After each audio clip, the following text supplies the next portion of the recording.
welcome back to Sonic the Hedgehog. Part 2, and I am the Mario Master. Do we have to introduce ourselves every time? Yes, it is my thing that I do. Shut up! So we just passed a temple with a bunch of Mario heads on the roof that you didn't see before just now. Nintendo's just like, where are my royalties?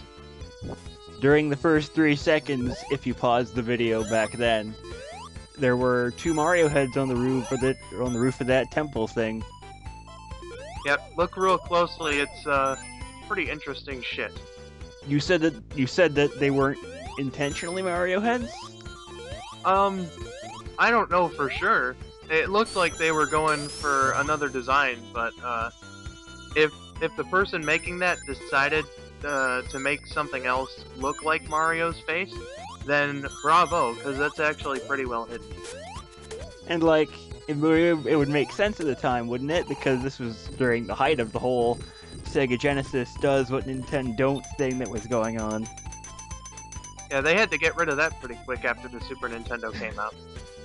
And I'm sorry, go ahead. And it would look pretty bad now on their profile of creating Mario and Sonic at the Olympic Games. Yeah. The Sega Genesis only had one technical advantage over the Super Nintendo, and that was that the Genesis ran at a faster speed. Which they called blast processing. Yep, that's what they used in the commercials. They took advantage of that one aspect and just rolled with it. Nobody knew what blast processing was, but we all thought it sounded awesome. I'm too young to remember. I was like a baby when they started making those commercials. Well, you gotta start watching those commercials, don't you? No, I've seen the commercials. At first I didn't know what blast processing was, but then I saw that, you know, the Genesis runs faster than the Super Nintendo, and I was like, ah, that makes sense. Of course, by then you would assume that a lot of the consumers wouldn't know what blast processing was, too, but it sounded amazing, so they bought a Genesis. It sounded like something, you know, it was like 90s advertising bullshit. And advertising bullshit makes you want to buy things. So, good job on Sega. We are now entering special stage number 3. Well, it's got a lot bigger, didn't it? Yeah, this one is the only one that's not like a maze, and I'm between this one and number 5 for which one is the hardest, because this one's just random, and like number 5, it's hard, but like I think it's easier to navigate because it's a maze, and if you get used to the design of the maze, then you're not gonna have too much of a problem getting to the emerald. Oh well. This one. Oh well, there's my problem. I never figured out the layouts of these things. Yeah, see, number 3, it has a bunch of bumpers and the little circles that say up or down, like make the speed of the rotation faster and slower and whatnot. Like, there's a bunch of this shit that just springs you around everywhere.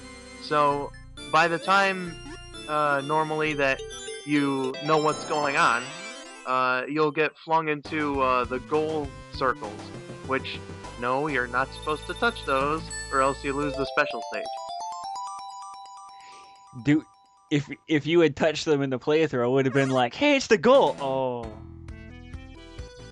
Now, actually, there's a funny story about losing the special stages, but I think I'm going to save that for the next part. Oh, okay then. It is kind of a misnomer, naming the whole thing goal and having it flash like that and everything. Yeah, what a bunch of assholes. Were you going to ask me a question just then? Oh, I was gonna say, you know my story about losing the special stages. Oh, I'm pretty sure I do. Yeah. Now, this death is kind of interesting, because at this point I was like, fuck. That caterpillar was like, I can't believe I killed him! Did you guys see that? Yeah, I overshot the jump there. But, this time I'm gonna make it through. I only died 3 times in this playthrough. Oh, that's nice. And I died once here, as you just saw. I died 2 times in Scrap Brain, and that's it. Scrap Rat Brain is hell for all who enter. Oh yeah, definitely it is. You know, I had heard things about it, but when I first beat the game, I had no idea what I was, you know, in for. Now, this wasn't intended to be the second zone of the game, was it? Nope. We'll get more into that later, but let's just say for now that this zone was meant to go much later than it actually appeared. Did it swap places with the zone, that it is now the fourth one? There we go. That's a good sentence. If I'm not mistaken, yes, but I'm not sure. So it swapped places with the one that it was, you know, in the position of. That's the one I wanted. That is very possibly the case. If you have the original revision of the game, and you do the level select code, which would be up, down, left, right, A, and start at the title screen, then you'll find the original order the zones were in. I'm sorry, that jump that you just did, that was amazing. The jump I just did, the one where the jump animation didn't trigger. Yeah. Here's a secret for you guys. Many people know about that one. I think most people who play Sonic the Hedgehog 1 know about that secret. Do we get all the super secret hidden bonus capsule things? There's a couple I missed. I know I missed 2 in Spring Yard Zone.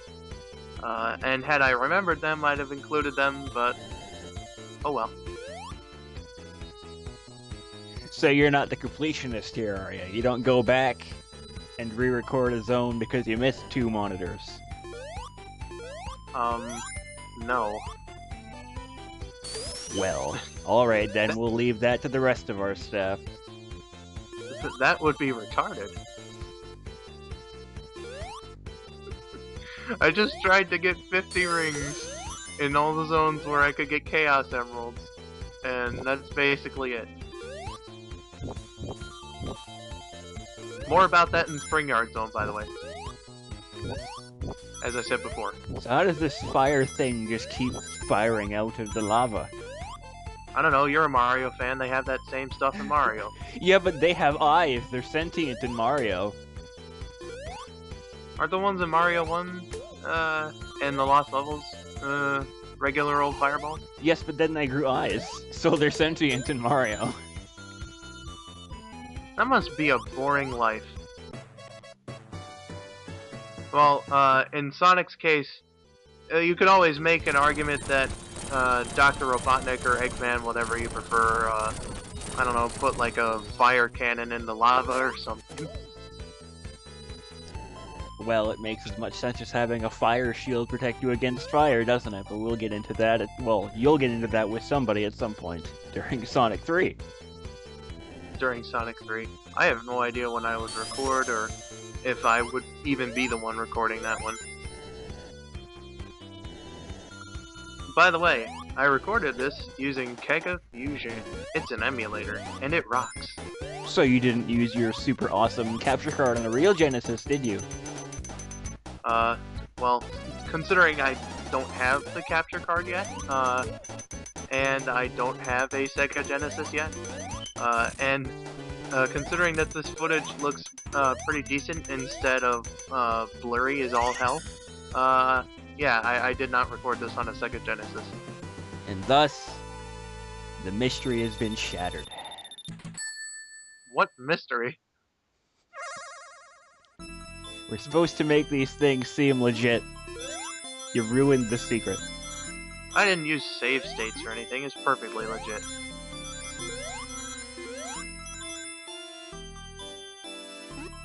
So, how about all them speed changing things?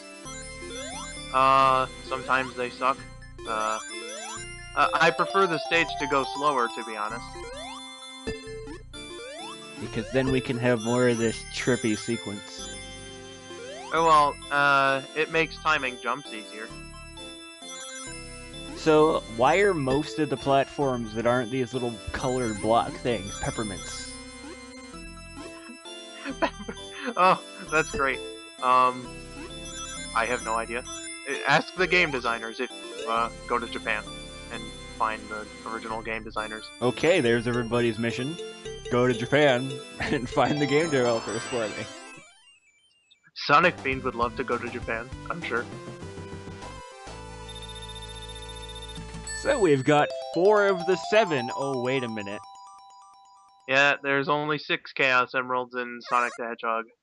1, 1991, Sega Genesis, 16-bit. So there's no Supersonic yet, then. Nope, they had not thought of Supersonic.